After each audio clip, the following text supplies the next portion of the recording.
Jorge Luengo Frades, también de la Escuela de Ingenieros de Caminos de la Universidad Politécnica de Madrid, que se llama Barcos de Construcción Eólica Marina, clasificación COBEMA. Es ingeniero civil y territorial por la UPM, máster ingeniero de Caminos, Canales y Puertos también por esta misma universidad y representante internacional de España en el programa de liderazgo. Becario, entre otros, de la Comunidad de Madrid, del COI de la UPM y participante en el programa de recuperación de pueblos abandonados del Ministerio de Educación, Cultura y Deporte.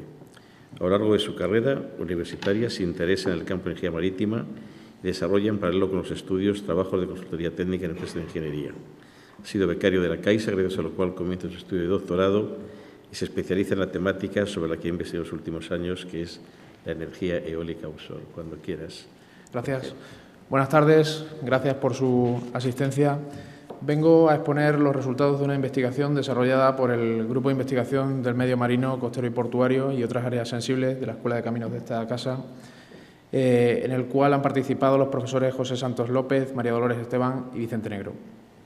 Esta investigación ha versado sobre los barcos de construcción en eólica marina, resultado de la cual se ha propuesto una nueva clasificación que hemos llamado COBEMA y que posteriormente comentaré. He organizado la presentación en 4 bloques principales. En primer lugar, comentando la motivación de la misma, luego haciendo un estudio del estado del arte de los barcos que actualmente participan en la construcción de los parques, luego comentaré cómo los hemos caracterizado para finalmente desarrollar los resultados de la investigación. En primer lugar, destacar que los barcos de construcción en eólica marina forman el conjunto principal que permite pasar esta tecnología de producción energética desde tierra firme al mar, junto con las cimentaciones que han comentado algunos compañeros anteriormente. Voy a comenzar hablando un poco sobre los distintos barcos que participan en la construcción. En primer lugar, las dragas. Las dragas sirven para preparar la cimentación previa, el lecho previo a la cimentación de los parques y también para preparar la cimentación de los futuros cables de dicho parque. Las dragas se clasifican en mecánicas o de succión, siendo dentro de las mecánicas, pues bueno, ahí tenemos varias imágenes, como puede ser la de cangilones, la de cuchara, la de retroexcavadora u otras. Y por otra parte las de succión, que se emplean en terrenos no cohesivos, en terrenos arenosos, son principalmente las CSD, las Cutter Suction Dredges, y las TSHD, entre las cuales destacan principalmente la Cristóbal Colón y su hermana gemela, la Leif Erikson, ambas de Jan de Null y construidas aquí en España, en Sestao. También tenemos los buques tipo heavy lift, como por ejemplo el Versabar, que se utilizan sobre todo para la instalación de los elementos más pesados de los parques, como son los centros de transformación o incluso en el oil and gas los topsides, y trabajan por funcionamiento tipo bottom feeder, es decir, toman las cargas, como se puede observar en la imagen, por debajo de la estructura para elevarla con unas potentes cabrias y disponerlas en su emplazamiento definitivo. También se tienen los buques semisumergibles, que a pesar de que algunos autores los incluyen dentro de los heavy lifts que acabamos de ver, en nuestro caso hemos decidido separarlo, puesto que el funcionamiento operativo es considerablemente diferente, puesto que estos se hunden lastrando unos tanques de agua, como se ha podido ver en presentaciones anteriores, para luego izarse por el vaciado de estos tanques y poder transportar las estructuras de elevado peso a su emplazamiento definitivo. También se denominan FOFO, refiriéndose a float on, float off. También se tienen los remolcadores, barcos principales en cualquier tipo de operación portuaria y, cómo no iba a ser menos, en la instalación de parques eólicos. Se trata de buques de pequeño tamaño, mucha potencia y una maniobrabilidad excelente. Permiten transportar cargas a flote por remolque. Ahí se pueden ver una serie de ejemplos de estos buques, como la Vale Bourbon, el Stantag o el Bourbon Liberty, instalando el Windfloat One frente a las costas portuguesas. También se tienen los buques de tendido de cable, que hemos decidido clasificarlos según tres criterios diferentes. En primer lugar, si se dispone el cable en S o el cable en J. Esto depende principalmente de la resistencia a flexión y a torsión de los distintos cables.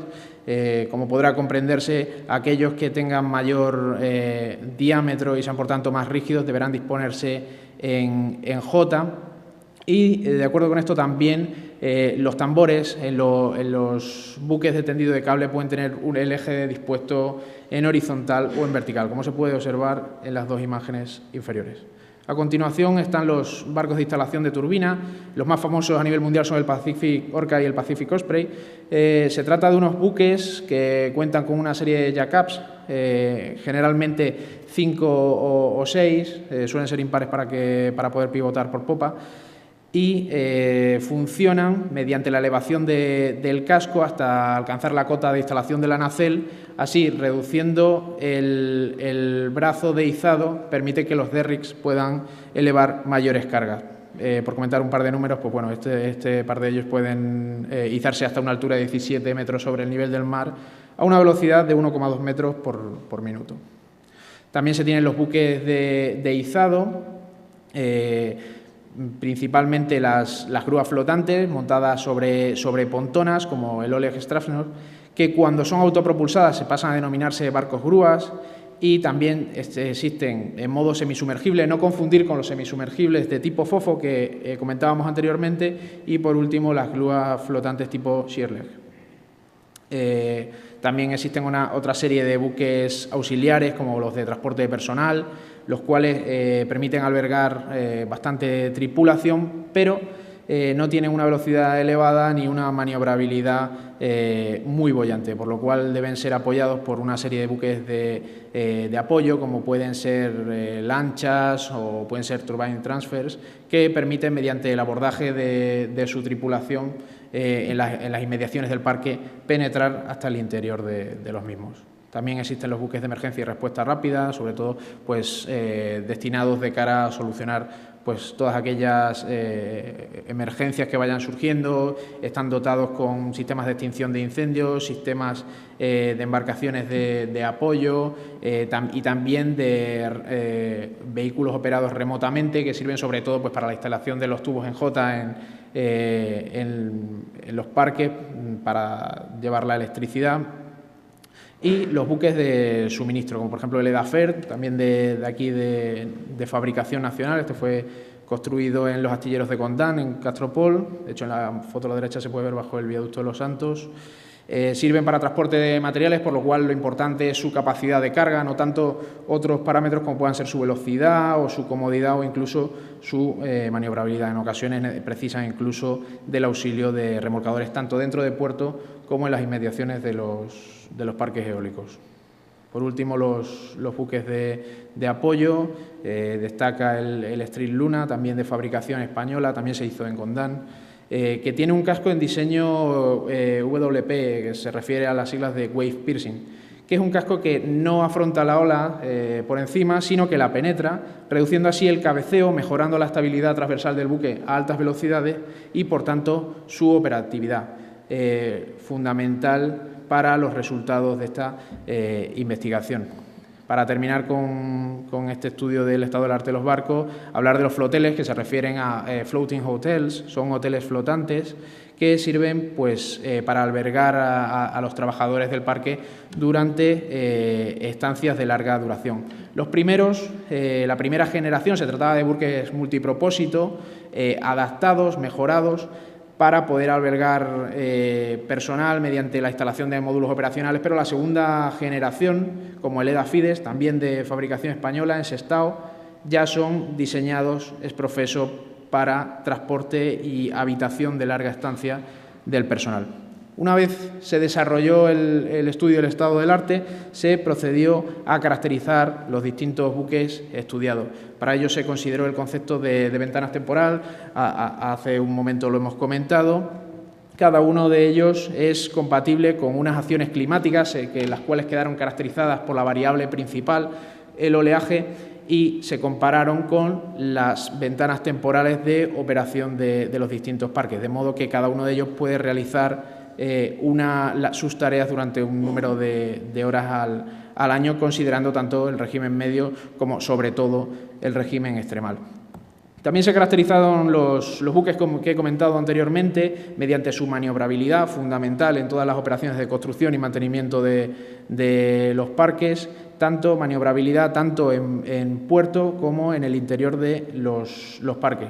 Se consideraron también otra serie de aspectos, como puedan ser la funcionalidad o habitabilidad de cara a largas estancias de personal dentro de los buques, pues se trata de obras que llevan una construcción de meses e incluso años, y también el distinto equipamiento de que constan los barcos de cara a poder ser reciclados durante las operaciones de mantenimiento y aquellos barcos que hayan sido utilizados para la construcción. Fruto de esta investigación se llegó a una matriz semafórica de doble entrada que nosotros llamamos la clasificación COVEMA, que se refiere, como comentaba al principio de la presentación, a Construction Vessels Matrix, es decir, matriz de barcos de construcción, en la cual se representan en horizontal los distintos barcos que he comentado en el resumen previo y en vertical las distintas actividades a desarrollar, como pueden ser los trabajos previos, el dragado, las cimentaciones, ejecución de las estructuras, etcétera. De modo que, de acuerdo con la caracterización que he comentado anteriormente, se han podido clasificar los barcos de modo teniendo en cuenta su aptitud para desarrollar las distintas tareas para ejecutar un parque eólico offshore.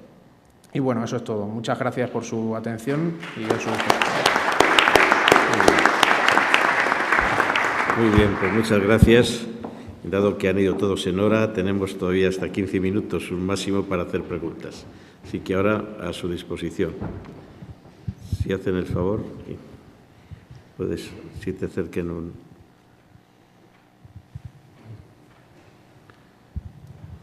Hola, esta era para Luciano.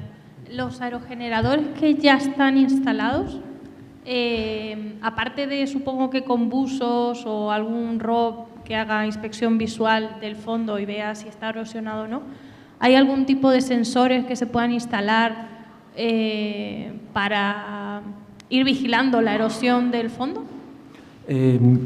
Puntualmente no lo he comentado, pero realmente al haber muchos fallos en las cimentaciones, pues se han planteado campañas para monitorizar a través de equipos que son submarinos, que tratan de detectar realmente las velocidades y si realmente se va erosionando o no, porque realmente las socavaciones que se han detectado están en torno a 2 metros y con velocidades de corriente, digamos, superiores a los 2 metros. Por lo tanto, hay campañas en distintas compañías. No lo he comentado, pero bueno, sí que existen distintos equipamientos para poderlo realizar. Pero entiendo entonces que son todos mediante, no sé, hacemos una campaña, dura un mes y vigilamos todo, pero no nada de un equipo instalado sobre el fondo. Generalmente se deberían hacer monitoreos, pero claro, son muy costosos y se hacen puntualmente en determinados lugares que las corrientes realmente son superiores a los 2 metros, en el cual genera, y determinando el punto de vista del material que tengas en el fondo, realmente pues se hacen los análisis. No todas las empresas disponen de una cierta cantidad de recursos para poder hacer esos monitoreos, pero puntualmente sí que se hacen. Gracias. Por favor.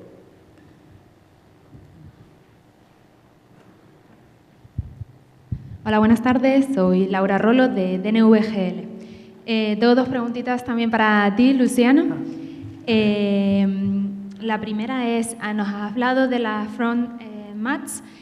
¿Conoces ya algún proyecto que se hayan instalado o algún proyecto de demostración? ¿Algún proyecto que se haya realizado? Sí, que se hayan instalado ya las front mats, las sintéticas.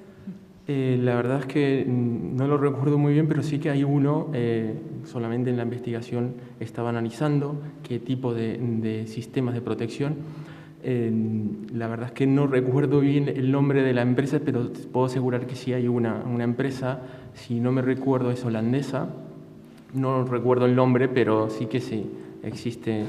¿Pero a nivel de investigación o ya en un proyecto comercial? Hay empresas que han patentado este sistema y se están haciendo, diríamos, a nivel ya comercial y se han probado, pero como digo, no recuerdo el nombre puntual de esta empresa y que sí se está, diríamos, comercializando y se están haciendo pruebas en los parques holandeses.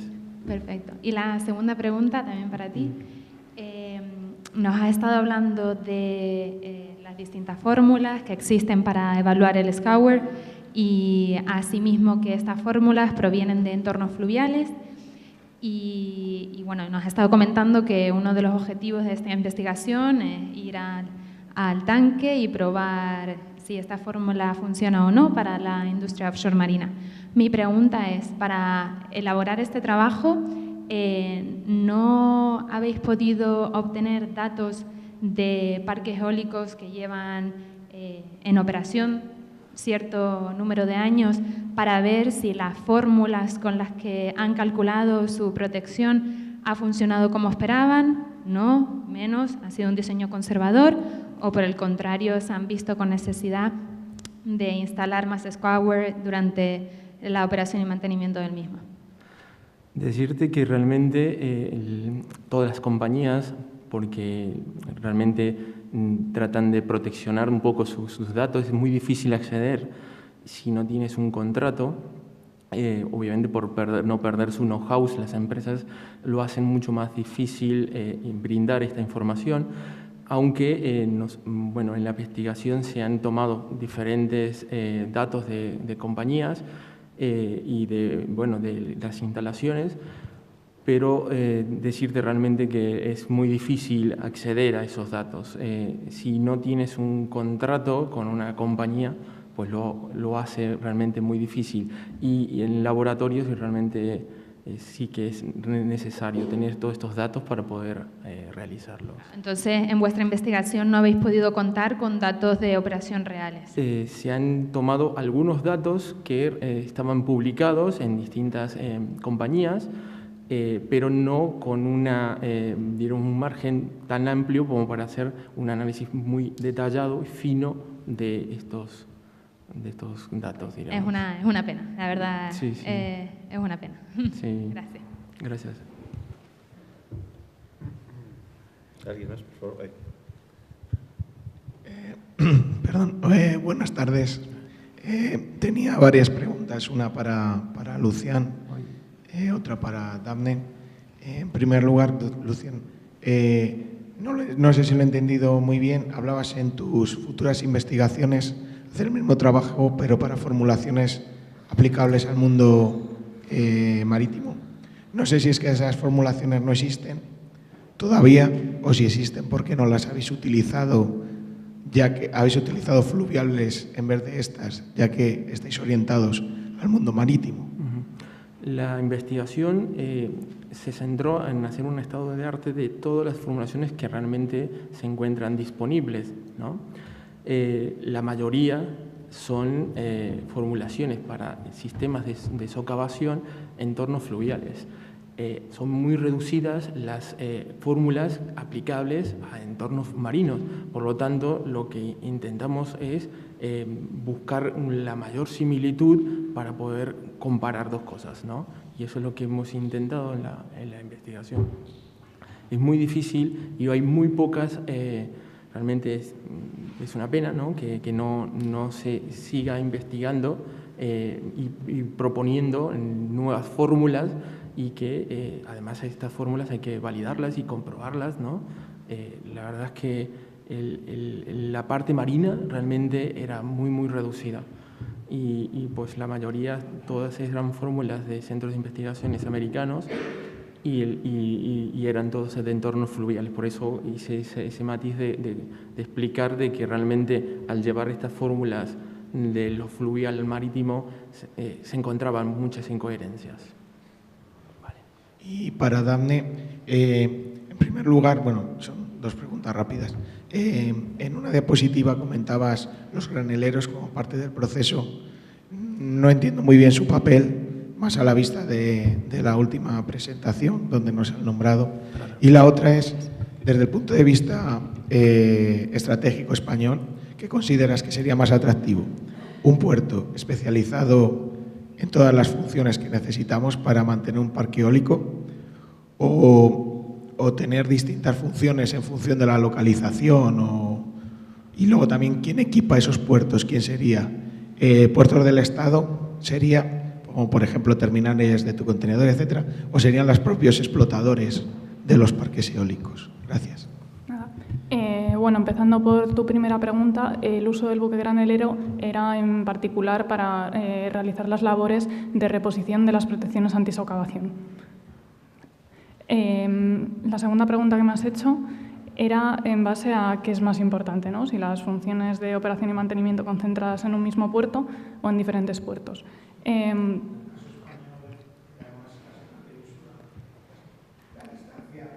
Sí. Bueno, evidentemente tenemos bastantes puertos, al tener una longitud de costa bastante amplia, pero yo creo que es importante que se concentren todas en el mismo espacio, ya que no solo mantenemos, también operamos, o sea, ahí llega también la energía que se recibe de las subestaciones, donde se distribuye, etcétera. Entonces, considero que es más importante que se ponga todo dentro de un mismo puerto que sea adecuado para poder realizar todas esas labores que la operativa de un parque offshore de esas características requiere, sobre todo también por la disminución de esos tiempos que hablábamos en la actuación de la operación y mantenimiento para minimizar los costes tanto por indisponibilidad de aerogeneradores como por tiempos de estancia en puerto. No sé si más o menos he contestado a tu pregunta y no sé si... vale. Y en caso de esto, ¿de quién lo llevaría, no? Si Puertos del Estado o... Bueno, yo estaba pensando más bien en un contrato tipo PPP, ¿no? O sea, en el modelo landlord te permite alquilar, digamos, un trozo de tu suelo para la explotación. Entonces, entiendo que se alquilaría a una empresa energética que ella sería la responsable de realizar la infraestructura de construcción del parque eólico y el mantenimiento de ese parque.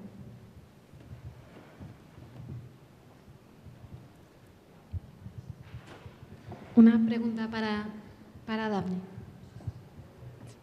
¿En el estudio habéis considerado solo los principales puertos de España o habéis considerado también puertos asociados a otras instalaciones industriales? Te pongo el ejemplo de, por ejemplo, en el astillero de Navantia, Puerto Real, comparte un muelle con Dragados Offshore, que es el muelle de la Cabezuela. Desde ahí, además, comparte instalación con Airbus en el sentido de que se preveyó unos medios de acceso y unos medios de elevación viables para también transportar palas de avión, o sea, equipos grandes. Entonces, esa era mi pregunta. ¿Habéis considerado solo los puertos principales o instalaciones asociadas a otras instalaciones industriales?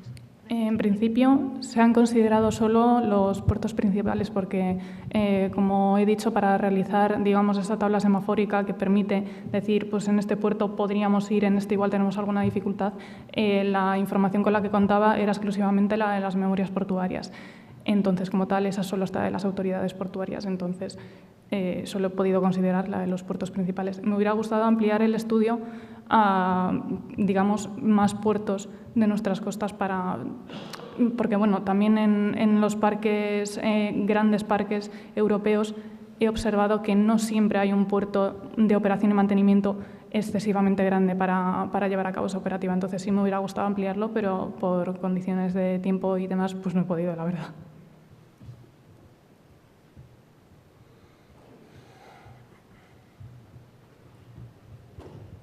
Buenas tardes, Raúl Guanche de IH Cantabria. Una pregunta para Rafael Molina, que te ve un poco despistado.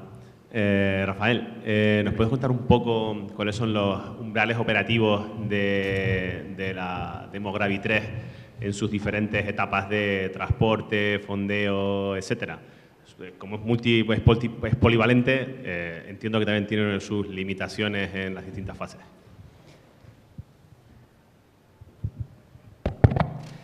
Pues es una buena pregunta. Para el transporte, tiene bastantes matices, porque obviamente uno de los factores principales obviamente es la respuesta oscilatoria frente al periodo, ¿no? al periodo del oleaje. Entonces depende mucho de la dirección de propagación en el transporte, en la dirección de propagación del oleaje. Pero digamos que es bastante insensible al forzamiento oscilatorio hasta aproximadamente los 11 segundos. A partir de ahí, sí empieza a sufrir con un poquito más de intensidad y, bueno, la pregunta ahí se desarrollaría mucho porque obviamente hay muchas particularidades en el proceso y además el proceso de transporte se adapta en función de las condiciones climáticas, los esquemas de cogida, los esquemas... Y en la fase de instalación, que quizás es la más fácil de desarrollar, la instalación se puede hacer hasta en unas condiciones de supervivencia. Será todo lo que, es decir, hasta aproximadamente unos 5 metros de altura de ola, no tiene ningún problema para realizar una instalación a una profundidad de unos 35 metros. Aquí la clave está en el proceso de negociación con el Marine Warranty Surveyor y obviamente con las sociedades de certificación y con las aseguradoras, en el que poco a poco habrá que ir demostrando la viabilidad de poder hacer esas operaciones en condiciones de muy mala mar. ¿Dónde está el limitante principal en ese tipo de instalaciones? En las embarcaciones auxiliares, no en la propia cimentación.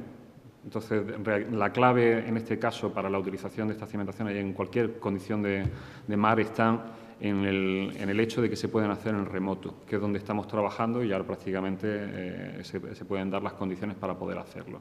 Es decir, que no tenga que haber personal para hacer el proceso de instalación autónoma e inteligente sin que haya nadie allí, porque por encima del 1,5 metros, 2 metros, las embarcaciones auxiliares empiezan a sufrir mucho y los periodos de fondeo se extienden en torno a los 6-7 horas. Por lo tanto, es complejo que aguante todo el personal durante ese periodo. Entonces, realmente las condiciones son muy amplias, muy amplias. Muy bien. Bueno, pues son las 4:30 pasadas. Si ya no hay más preguntas, una más y acabamos. ¿No hay ninguna? Pues entonces finalizamos. Gracias a todos vosotros y daremos paso a la conferencia invitada.